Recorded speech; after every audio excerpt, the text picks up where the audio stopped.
Click the links to join channel here over at Subscribestar. I got a mailbox. You want to mail me some comics. So the short version of this is that because of streaming and artificial intelligence, you're going to see a fundamental change in Hollywood. What's going to happen is you're going to get much more, like orders of magnitude, more shows. I mean, you've already seen, like every year, there's more and more crap out there, and it usually is crap. But they're correspondingly going to be lower budget, and the actors are going to get paid less, which for some shows actually isn't such a big deal, because for something like a comedy, that's dependent on the writing and then the delivery of the actors. But expensive sets and locations and costumes and all that kind of stuff, that can all be really low budget, but you have to have the writing. And that's a problem for Hollywood these days, not because of the strike, but because everything has to be kind of propaganda. Like the message has to go out there. So kind of across the board, Hollywood's in this kind of weird spot. But the thing is, with this new model, the CEOs and the execs at the top are still going to get paid the exact same, if not more, because they're still in charge of the same. The market cap of the company hasn't changed. If anything, it might increase. They're in charge of the same $150 billion companies overall. It's just everyone at the bottom is getting more diffuse. And if you're spreading out the money, there's no magic about that. I mean, people in Hollywood are talking about stuff that they used to get paid for things, back in the day, and the salaries were just really respectable for all kinds of things. Like, the average person might be making $900,000 for something in Hollywood. And now, because there's so many more shows, it's like, well, you can't pay those kind of salaries anymore. Like, where a hair and makeup person would have been doing just a stupid amount of money, crazy money. But then the more shows that spread out, well, the budgets for each show gets less and less, for the budgets for everyone else gets less and less. And that's just the way it is. There's not much you can do about that. And some budgets are not changeable, like the I don't know what you want to call it, like the construction side of the sets and even the hair and makeup side of the sets. You're not going to be able to lower those too much. But the stuff where there's a lot of leeway, like for the actors and maybe the writers, like people who you might say have been getting paid overpaid over the years, that's where you're going to be able to dial back those budgets, and people are very much not happy about this. So the strike has gone on for 3 months now, and this actor who makes Cancer had to sell his home. I mean, I don't know. I was thinking, like, you could check Zillow or LexisNexis to look at the real property sales to see if he's just talking out his ass or not. But I wonder if these are the same people who supported shutting down the planet because of the Wu flu that happened in 2019, which, keep in mind, that happens every year, but for some reason everyone lost their rag over this one.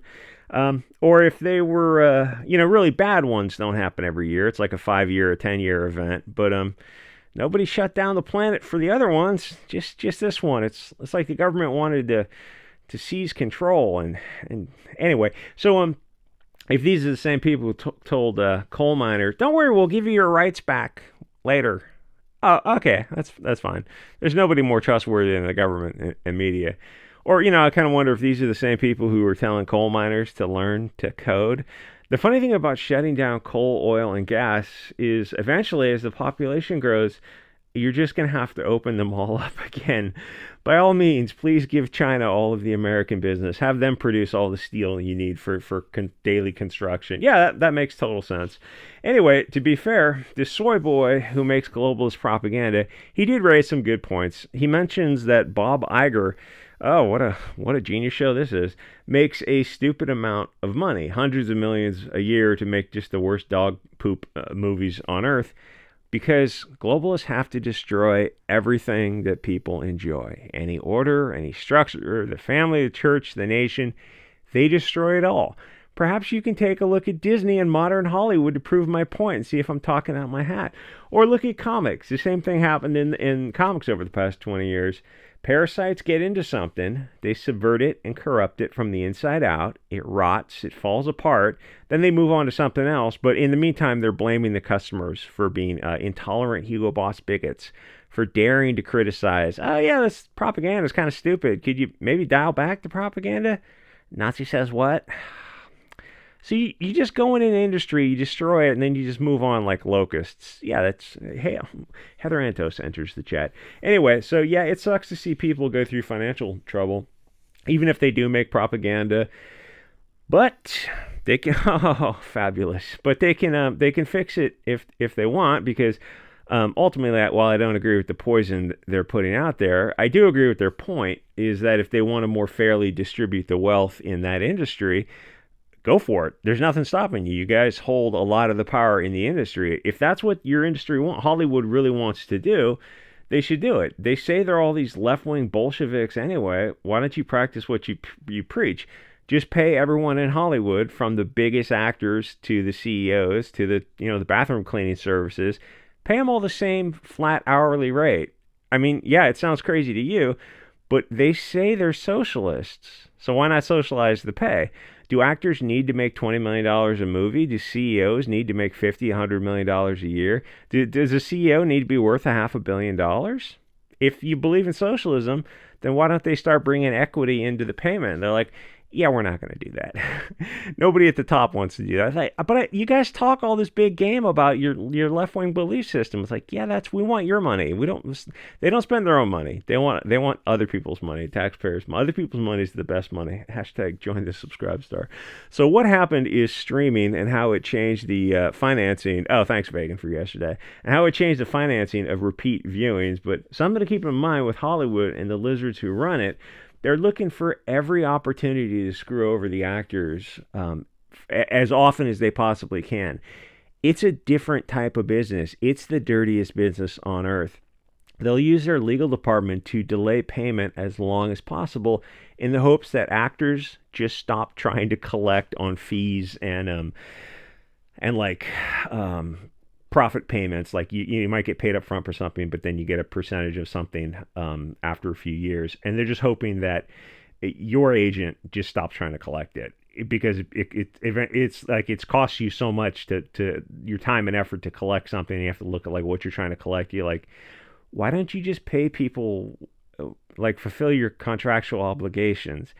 It's the thing is, Hollywood is different. It's not a normal business like you expect, because you're a normal person, where you have not just contracts with people, but in most cases you're trying to deal with humans who are going to engage in good faith and fair dealings, which is why contracts try to spell out every little contingency. Even before contracts, you have sometimes memos of understanding to try to flesh out, to make sure that there's a true meeting of the minds, and then you have a contract.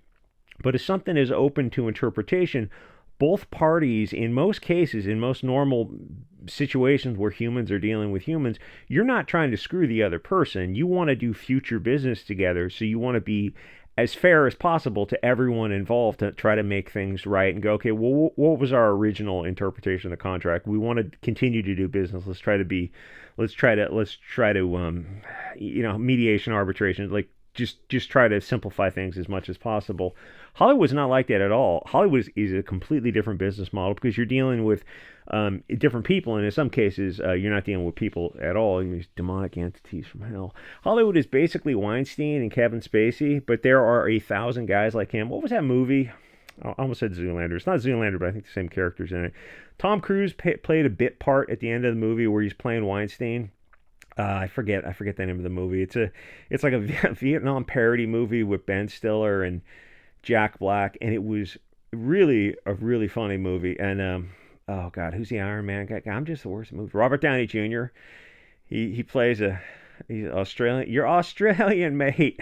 Guy jumps around like a bunny. There are 1,000 guys like Weinstein in Hollywood. They're the worst people on earth. They drink the sanguine nectar of children as a sacrifice to Moloch. They literally have an island where they go to Epstein the underage and worship Lucifer. That was a temple on the island. Even the architecture and the painting was of a Luciferian temple. It's like they're not hiding it. They're not bending over backwards to hide it. Hollywood is sort of a summoning demons portal to hell. All that Maria Abramovic naked woman in blood type of stuff. Yeah, that's LARPing. Sure, that's just cocaine fueled LARPing. But that's the surface level stuff. You get to see that stuff. You don't see the island temple stuff until, occasionally they get arrested and some of this stuff comes out as evidence. But it's a good thing, what was it, Ghislaine Maxwell trial with, what was the judge's name? Allison Nathan, who actually later after that trial got a after she sealed the records on that trial, the testimony of the witnesses. She sealed it for some reason, so we couldn't see what the media testimony was saying. But if you talk to those people afterwards, you get their interviews afterwards, they'll tell you what they were saying about that Ghislaine Maxwell and Epstein. Is Allison Nathan? Yeah, she was later appointed to federal court of appeals by Biden after that case finished up. Kind of weird. Anyway, I mean, pour one out for Isaac Cappy. He was a real one. So anyway, the Hollywood and the streaming companies could pay the actors more. Yeah, absolutely. They don't want to. That's what it boils down to. In most cases, like this is the comics geek community. So you say you want to do a comic, you're working with comics people, writers and artists and editors and publishers and printers and whoever. Like you're making a little comic.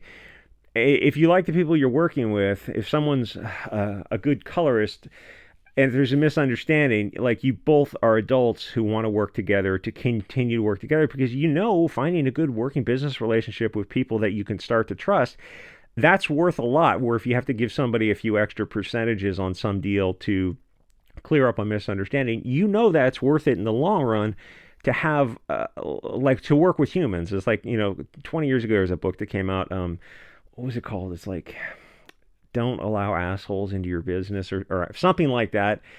And it was the thing about like identifying problem people and just trying to avoid those people as much as possible, realizing that in the long term it's not worth it. But the thing is, Hollywood is different. It's a collection of the worst people on earth. It's just very. I mean, that's why you have agents who have to be also the worst people on earth. So when they say like they really don't want to pay the actors, even if their contract says they have to, where they'd rather waste money and time just to be petty. It's like, yeah, a lot of Hollywood actually does that. So on their side of the argument, they could argue that this isn't TV, where every time you show something, I mean, TV back in, when was the last time TV was relevant? But every time you showed something on TV, you were showing commercial ads and you got paid fresh for the viewers on each individual showtime. Streaming is different because it's a monthly fee, but they could pay people residuals for the amount of the watch time because those are the shows that are bringing in the customers. The other issue is that the ratings are hidden because it's on a private platform. But ultimately, it doesn't matter. It kind of feels like superhero movies are just over. That Blue Beetle movie is coming out, and there's zero interest in that movie for some weird reason. It's set to be like the biggest, just one of the biggest bombs in DC history, which is saying something because both DC and Marvel have had their share of bombs lately.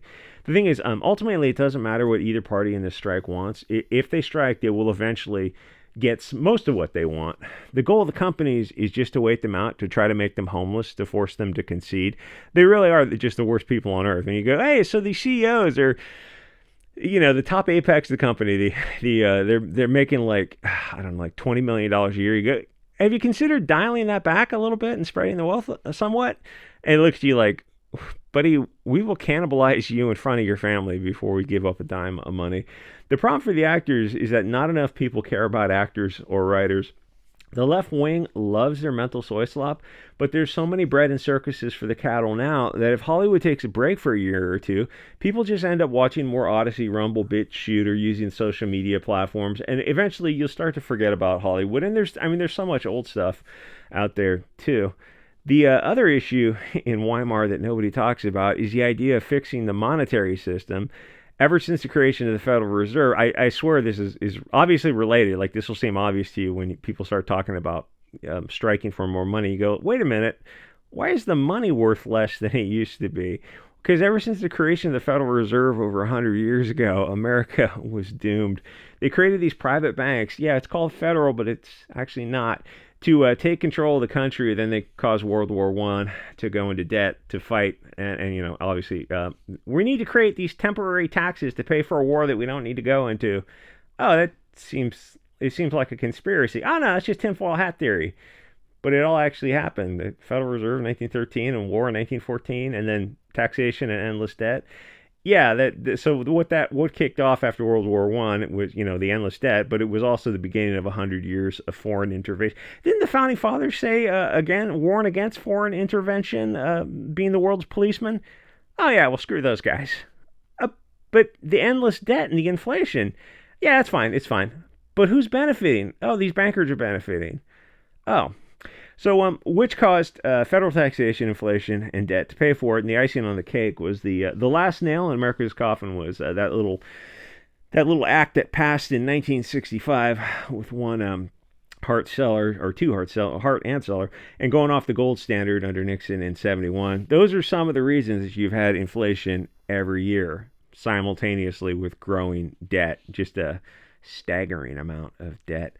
The country has been on this slowly crashing train since about 1910 when they planned this banker takeover. Didn't Andrew Jackson in the bankers wars have some kind of warning? This takeover of America. So every year your dollar buys less, and it's weird that not enough people focus on that. Like they just kind of accept inflation. They accept the lower quality of living. You go, wait a minute. Your grandparents' time, on average, you look at like what the dollar bought and what their standard of living was, and then as you go through the years, you're like, but that dollar buys less and less. It's like they killed the American dream. Of course it did. Of course it did. Yeah, the rate of first home ownership gets older and over every year to where for a lot of people you look at it and realize, oh, that's probably just not going to be on the horizon. Where you go, wait a minute, your grandparents were buying homes in their 20s, like multiple homes. And you look at your parents like, yeah, they're buying multiple homes too. And they rented them out and fixed them up. And you go, oh, then you look at the horizon now, you're like, but the percentage of pay versus the cost of like things, homes and cars and whatnot, you go, that's out of whack. What's going on? Well, that's another story. The American dream is dead because they killed it in 1913, and everything will continue to get worse. So it's kind of hard to worry about actors who are making Bolshevik propaganda, just the bread and circuses, the mental soy slop, because it's all rearranging deck chairs on a sinking Titanic. And the weird thing is, like, other than Ron Paul and a couple others, not a whole lot of people are concerned about how the money works. Like people talk about the Federal Reserve and the bankers. You go, oh, it's a little crackpot, a little tinfoil hat. You're like, have you looked at the numbers over the past 130 years? I mean, have you like checked the chart of inflation since the turn of the century, in 123 years? Just look at a chart of inflation and debt, and then the points on the chart where they created these wars. And the amount of taxation that increased, and the debt, and the inflation, and the value of the dollar. Like that crypto, so what a scam that crypto is. You go, yeah, the dollar over the past 150 years, I think, has lost 99% of its value.